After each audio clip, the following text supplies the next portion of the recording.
The first thing I remember is the sound of my own heartbeat, slow, heavy, echoing in a space that didn't feel like a room.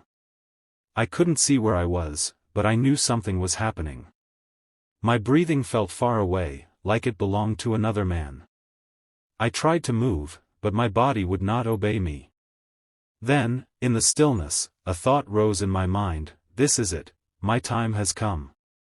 For as long as I can remember, I had preached about what awaited the faithful in the next life. I had stood on wooden platforms, in crowded mosques, with my hands resting on the Quran and my voice steady, telling men and women of the reward promised to those who lived and died in submission to Allah. I spoke of gardens beneath which rivers flowed, of palaces beyond imagination, and yes, of the 72 pure companions, untouched and perfect, who would be given to the martyrs. This was not my invention, it was the tradition I had been taught since I was a boy sitting cross-legged before my teachers. I grew up hearing it in the old stories. My grandfather, a man of great faith, would speak in the evenings under the warm light of an oil lamp. He would say, "The believer who gives his life for Allah will find not death, but honor. He will be welcomed by angels, his sins wiped away, and 72 wives more beautiful than any earthly woman will be his companions forever." His voice was always calm when he spoke these words, as if they were not a distant promise but a certainty. As a child, I would close my eyes and imagine the scene: the green fields, the gentle rivers, the scent of musk in the air, and the companions with eyes like the moon on a clear night. When I became a man, I carried that belief like a jewel in my pocket. It gave me comfort when life grew difficult. When I buried my friends, I told myself they were not gone, they were simply waiting for that great feast in paradise.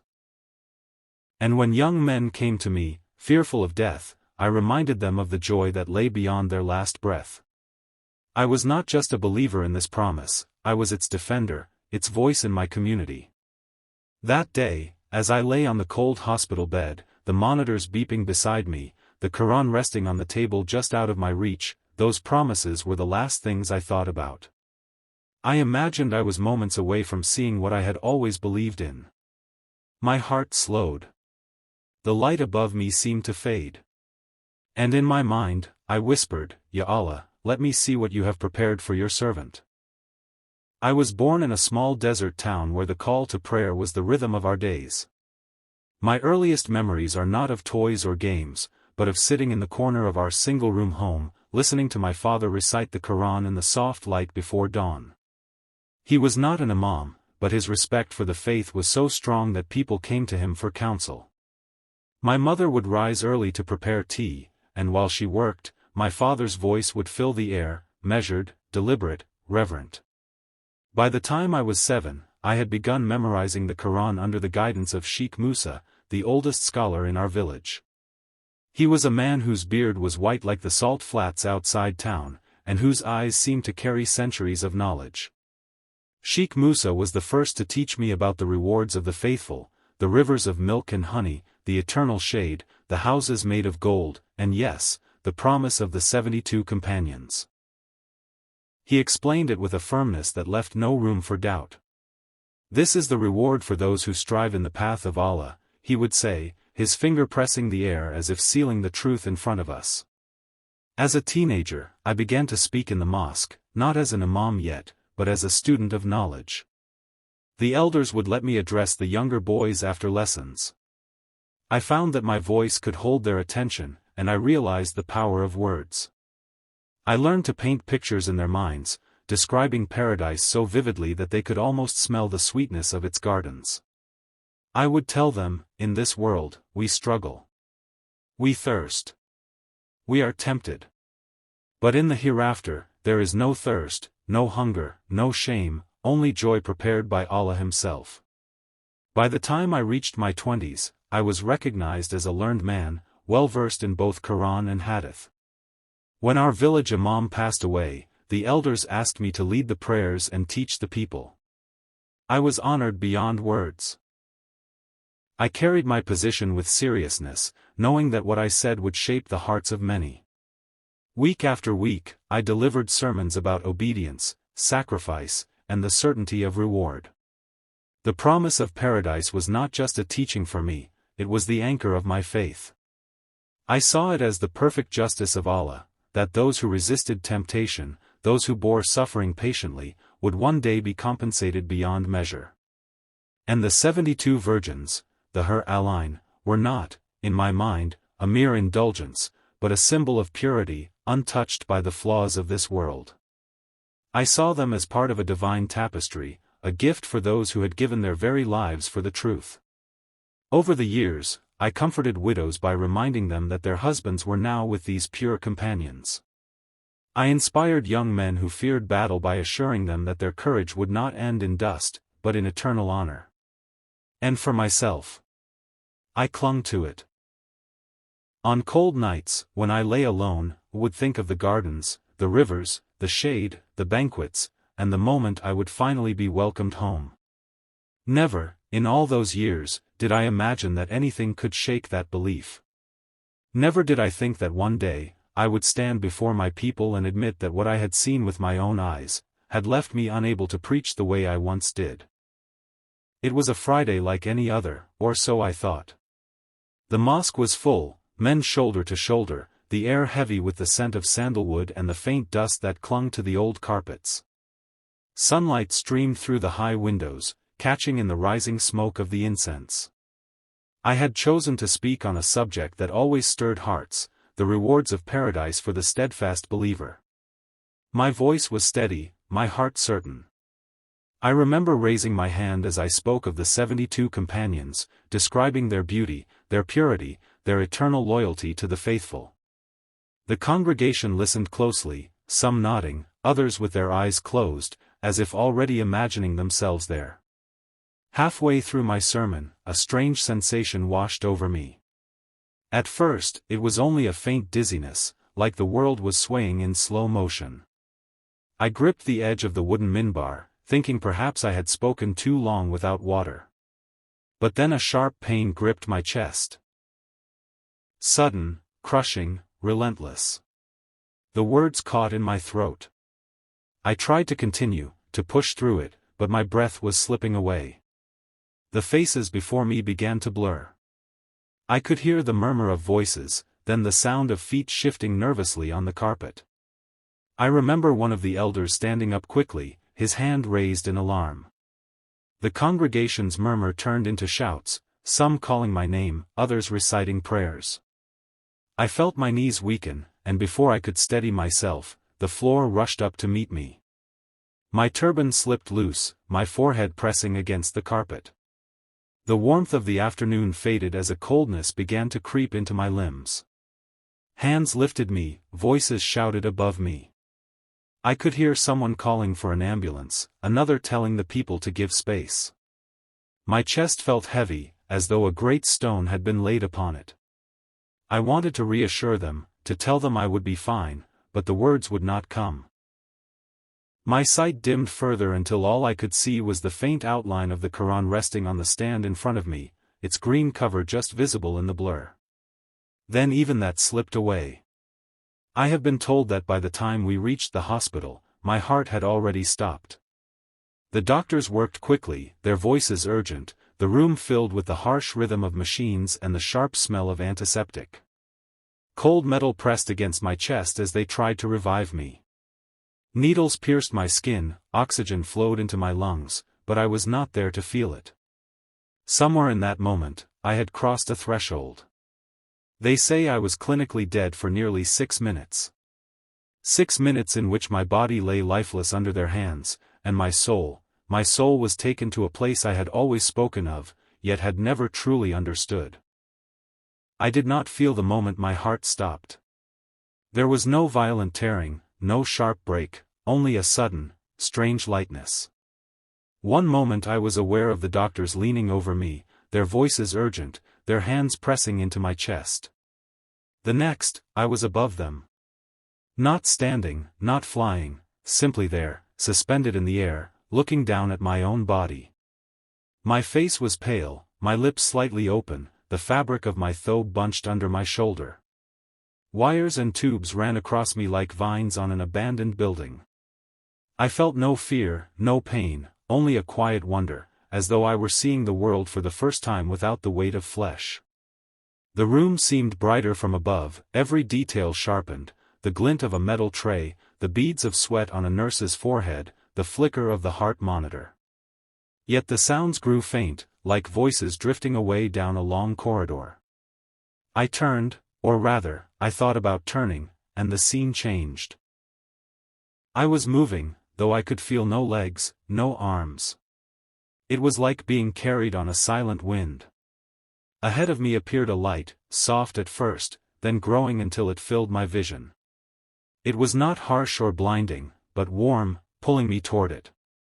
I had heard of this, the tunnel of light, and I felt a rush of peace, as though I were about to step into a long-promised home.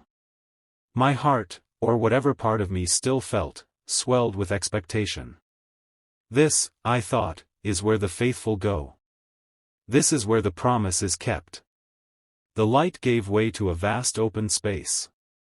I cannot tell if it was a garden or a hall, for it was like nothing I had ever seen, the air shimmering, the ground neither earth nor stone. And then I saw them. Women, more than I could count, perhaps more than 1,000.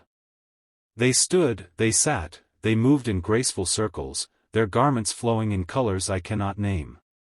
Some were breathtakingly beautiful, their eyes like dark jewels, their hair shining like gold or ink. Others were not. Their faces were plain, some marked with lines of age, some with shapes and features unlike the perfection I had always imagined. They were tall and short, slender and full, young and old. And all of them were singing, songs without words, a melody that rose and fell like waves. Some danced with a joy that made their garments swirl, others clapped in rhythm, their laughter echoing through the space. For a moment, my heart lifted, this must be them, I thought. The Hur Alain. The companions I had spoken of so often. But as I stepped, or was drawn, closer, something in the air changed. The singing grew louder, almost overwhelming, and the women began to turn toward me. Their eyes met mine, not with welcome, but with something else, pity. A voice came then. Not from any of them, but from everywhere at once, deep, steady, unshakable. It spoke without movement of lips, yet the word struck me like a weight. They are not for you. The joy in my chest faltered. I looked around, trying to understand. They were never for you, the voice continued. Nor for any man who believes he can earn them by death or by deeds born of pride. You have been told a story that is not my truth. You have been deceived, and so have those you taught. I stood frozen, the laughter of the women still around me, though now it seemed far away. My mind reeled. All my life, I had carried that promise like a torch. I had built sermons upon it, comforted the grieving with it, stirred the hearts of the young with it. And now it was being stripped from me. What you sought was not me, the voice said. You sought reward you could measure, beauty you could claim, comfort you could own. But the life to come is not built on your measures. Those who look for me will find joy greater than these. But you have looked for a gift, not the giver. The 1,000 women continued to dance and sing, but I no longer saw them as the prize I had once imagined. They were a sign, a truth turned on its head, a mirror to show me how far I had wandered from what mattered. And in that moment, I felt something I had not felt since my youth, a deep, aching emptiness. The voice did not fade. It seemed to surround me, yet also pressed inward, as though it was speaking to the deepest place in my being, the place where my most guarded convictions lived. Tell me, it asked, what did you expect when you left the world you knew? I wanted to answer, but my tongue felt heavy, as though the truth I carried had no place here. The question repeated, slower this time, each word carrying weight. What did you expect? Images flashed in my mind without my bidding, the gardens I had pictured, the rivers of milk and honey, the feast laid out without end, the companions waiting in graceful stillness. I realized that every picture I held was filled with things I wanted. Not one of them was about God himself. You speak of paradise as a man speaks of a market, the voice said. A place where you take what pleases you and leave the rest. But I did not make you for trade, I made you for myself. A heat rose in my chest, not from anger but from shame. I had studied for years, memorized sacred texts, debated with scholars. I had always thought my understanding was deep, rooted in truth. But now, in the presence of this voice, my learning felt like sand slipping through my fingers. The promise was never of flesh without end, the voice continued, nor of beauty bound to your desires. The promise was of a life without the rot of sin, a heart without the weight of shame, a joy that needs no shadow. These are pure, as I am pure. But you, it paused, you traded purity for the comfort of an image. I felt as though something inside me cracked open. All those years I had repeated the teaching, the 72 virgins, as though it were the crown of paradise. I never questioned it, never wondered if it was a picture pointing to something far greater than human senses could grasp. The 72, the voice said, were a shadow, not the light. A sign for the people of old, meant to point their eyes to my beauty, not to their own hunger. But the shadow became your feast. And so you looked for me only as the one who would give it to you. My thoughts turned to the faces of the men I had taught, the ones who had clung to my words as if they were a map. I saw their eagerness, their trust, and I realized, I had not only been mistaken, I had led others into the same mistake. The voice grew softer, yet it carried more force than before. The life to come is not measured in gold or beauty, but in my presence. Here, there is no marriage as you knew it, no possession of one over another. Here, joy is the air you breathe because you stand before the one who made you. In that moment, the scene around me shifted. The singing and dancing women faded like mist under sunlight, and I found myself standing in a place so bright it seemed alive. The air was full of something I cannot describe. Not sound, not light, but a living peace that seemed to move through me as much as around me. There was no thought of claiming or owning anything. I was simply known. Completely. Fully. And that was when I understood, all my life, I had spoken of the reward without knowing the rewarder. I had promised people a paradise without telling them that the heart of it was God Himself. A heaviness settled on me then, not from the place I stood, but from the thought of returning to the world with this truth. I knew what it meant. Everything I had ever preached would be questioned. Everything I had ever believed would be weighed again. And the people I loved might turn from me. Yet somewhere in that heaviness, a small flame of hope began to burn, because for the first time in my life, I realized I had seen what truly mattered. The brightness faded so suddenly it felt as though I had been pulled backward through a narrow space. The peace that had filled me drained away, replaced by the sharp, cold sting of air in my lungs. My eyes flew open to the blinding glare of hospital lights. For a moment, I didn't recognize where I was. The white ceiling swam above me, voices came in waves, urgent, relieved, overlapping. Hands were still pressing against my chest, and a nurse was leaning over me with tears in her eyes. I gasped, a deep, shuddering breath that felt like fire rushing into a place that had been empty for too long. My limbs felt heavy, almost foreign, as though they belonged to someone else. The beeping of the heart monitor filled the room, each sound a reminder that I was back. Back in the world I had left behind just moments, or perhaps an eternity, ago. I heard a man's voice shout, "He's back. We have him." My vision cleared enough to see the doctor pulling away, his gloves stained from the effort of reviving me. A nurse leaned close, speaking softly. "Imam Abdulrahman, can you hear me?" My lips felt dry and cracked, but I managed to form the words. "I saw something, and it changes everything." My voice was hoarse, almost a whisper, but in my own ears, it sounded like the most urgent confession I had ever made. The nurse exchanged a glance with the doctor, perhaps thinking I was disoriented from the trauma. But I knew exactly what I was saying. Within minutes, my family arrived. My wife's face was pale, her eyes red as she gripped my hand. My brother stood behind her, his expression tight with worry. They spoke to me, asking how I felt, but I barely heard them.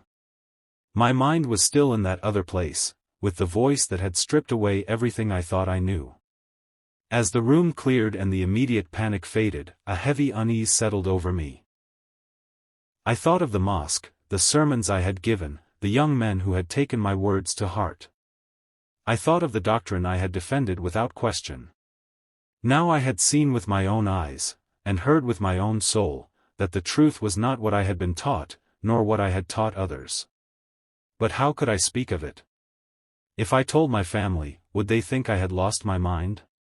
If I told my congregation, would they see me as a man of revelation, or a heretic who had betrayed the faith?